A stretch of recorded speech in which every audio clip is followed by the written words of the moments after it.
This is an amazing story of survival. The kidnapping unfolds as another shopper walks by. L'enlèvement se déroule sous les yeux d'un passant. La vidéo est glaçante. Nous sommes le lundi 4 septembre 2017, peu après 23h30, à Carrollton, en Géorgie. La jeune femme entre dans un supermarché. 11 minutes plus tard, elle retourne à sa voiture. As she exited the store, the unthinkable happened. Elle ne se doute pas qu'elle est suivie par un inconnu qui l'a prise pour cible, la force à s'asseoir sur le siège passager et disparaît avec elle hors du parking.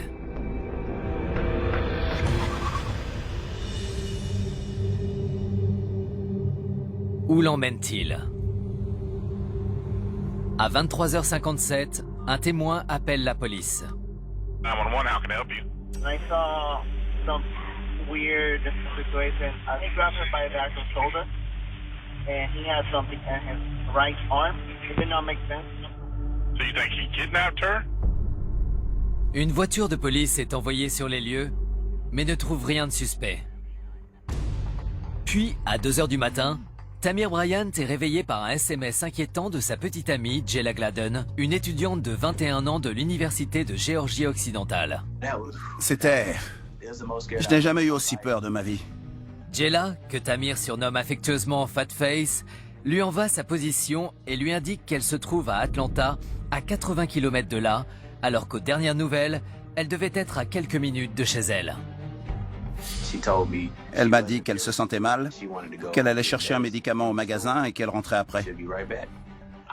Je me suis endormi et son message m'a tout de suite inquiété.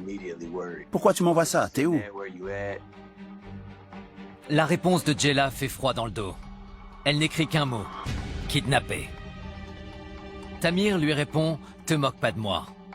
Ensuite, Jayla écrit quelque chose qui lui glace le sang, sur ma vie. C'est ce qu'on se dit quand on veut montrer à l'autre qu'on est sérieux.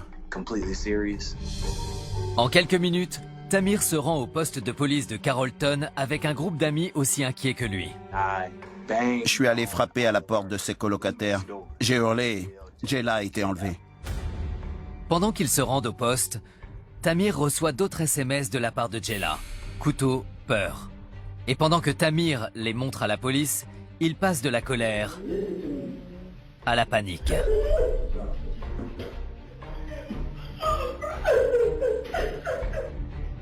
Rapidement, la situation empire. Jayla écrit « Je ne veux pas qu'il me tue ».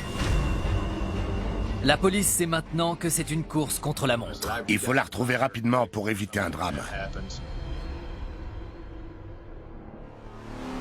À 2h30, le 5 septembre, les polices de Carrollton et d'Atlanta reçoivent le renfort du service secret pour retrouver Jayla.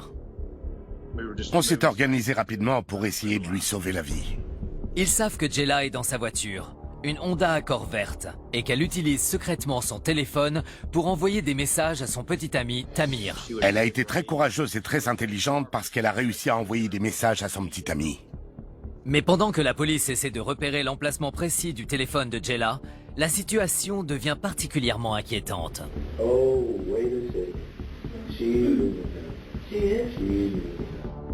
Jayla écrit « Il va me mettre dans le coffre ». Puis à 2h42 du matin, elle écrit « Ne me laisse pas mourir », pour ensuite laisser place à un silence inquiétant.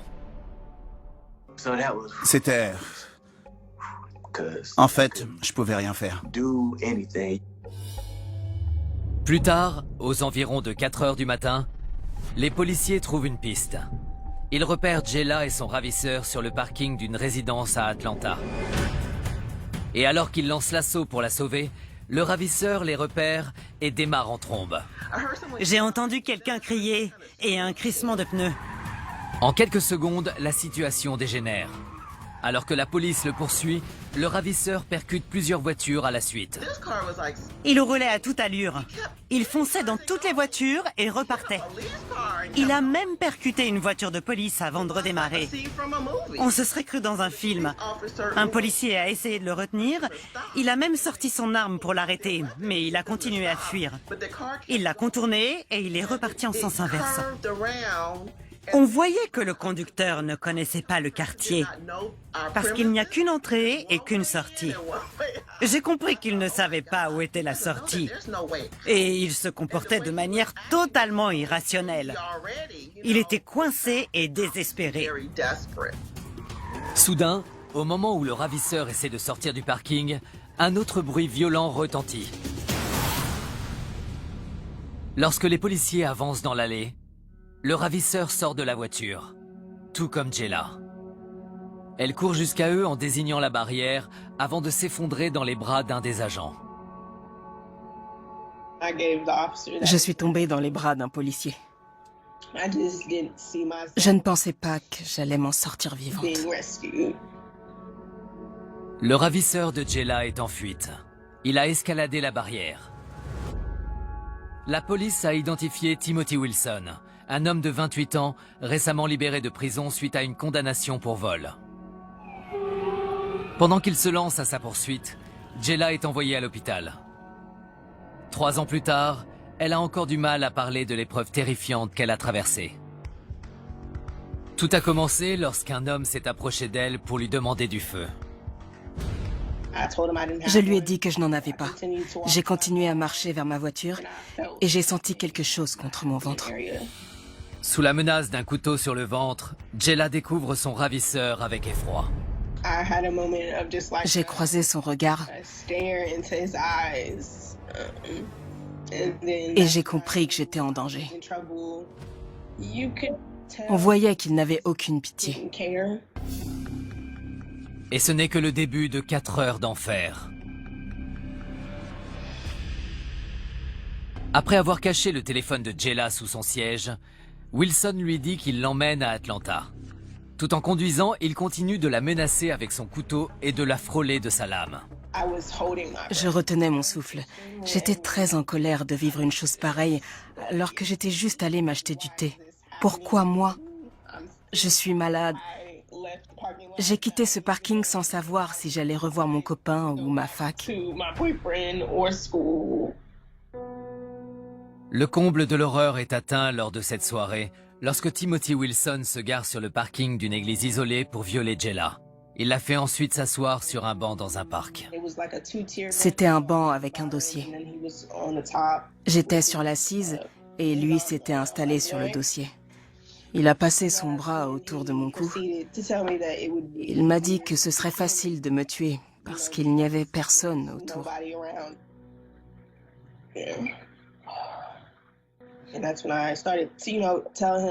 Je lui ai dit que j'en parlerais à personne, qu'il devait me laisser partir, qu'il pouvait garder ma voiture et mon téléphone.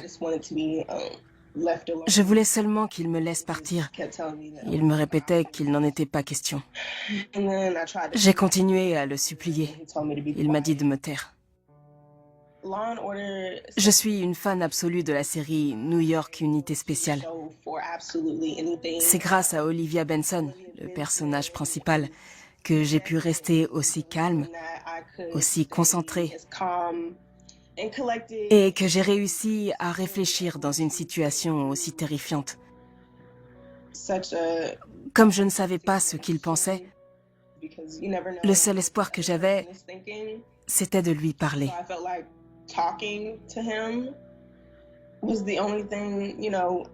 Et heureusement, j'ai réussi à lui faire comprendre que j'étais un être humain, moi aussi. Et contre toute attente, malgré la peur, Jayla réussit à élaborer une stratégie. Quand Wilson lui dit qu'il a besoin d'aller dans le Michigan, elle le convainc de lui rendre son téléphone pour l'aider à trouver le chemin. J'ai commencé par réduire la luminosité de mon écran. Puis, j'ai partagé ma position avec mon copain. Les heures qui suivent sont insoutenables. Wilson s'arrête dans plusieurs magasins pour y voler des articles. À chaque fois, il enferme Jayla dans le coffre et lui retire son téléphone. Jayla commence à perdre espoir. Elle prie pour que les messages qu'elle a envoyés à son petit ami lui sauvent la vie. Quand on s'est garé, il m'a assise sur ses genoux. Je me préparais à ce que le couteau me transperce. Mais soudain, Ils sont éblouis par des lampes torches et Wilson prend la fuite. Il tenait fermement le couteau et il se tranchait la main. Il s'est mis à courir et il a sauté par-dessus la barrière. Jayla est enfin libre. Elle se précipite vers les agents et tout en pleurant de joie, elle appelle immédiatement Amir. Elle a trouvé la force de m'appeler. Quand j'ai décroché, j'ai vu qu'elle était en train de courir. Wilson est arrêté sur un banc public à Atlanta moins de 12 heures après la libération de Jayla et sera condamné 9 mois plus tard. The man who kidnapped and sexually assaulted a college student in Carrollton will now spend the rest of his life in prison. Jayla ne pourra jamais oublier cette nuit. Mais elle sait que grâce à son courage et son attitude, elle a probablement permis d'éviter qu'il n'y ait pas d'autres victimes. Si ça n'avait pas été moi cette nuit, il aurait sûrement enlevé une autre fille et il l'aurait probablement tuée.